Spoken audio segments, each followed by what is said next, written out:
গঙ্গাসাগরে যাওয়ার উদ্দেশ্যে প্রচুর সাধু সন্তরা, বহু ভক্তরা, পুণ্যার্থীরা তারা একসঙ্গে মিলিত হন সাগর সঙ্গমে যাওয়ার জন্য।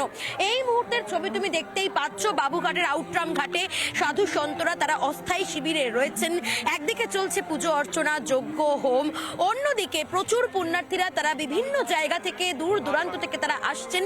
কয়েকদিন তারা এই শিবিরে কাটিয়ে তারা কিন্তু সাগরের উদ্দেশ্যে রওনা হবেন। এবং তুমি যেমনটা বলছিলে সন্তু, যে একমাত্র আমরা রিপাবলিক বাংলা প্রচুর ক্যামেরায় আমরা মহাকুম্ভের ছবি এবং গঙ্গাসাগরের ছবি তুলে ধরছি। এবং এই মুহূর্তে তুমি দেখতেই পাচ্ছ পর পর যে অস্থায়ী শিবিরগুলো রয়েছে সেখানে সাধু সন্তরা রয়েছে, এবং যত দূর পর্যন্ত আমাদের ক্যামেরা জুম ইন করা যাচ্ছে তত দূর পর্যন্ত কিন্তু সেই ছবিটাই বারবার স্পষ্ট হবে।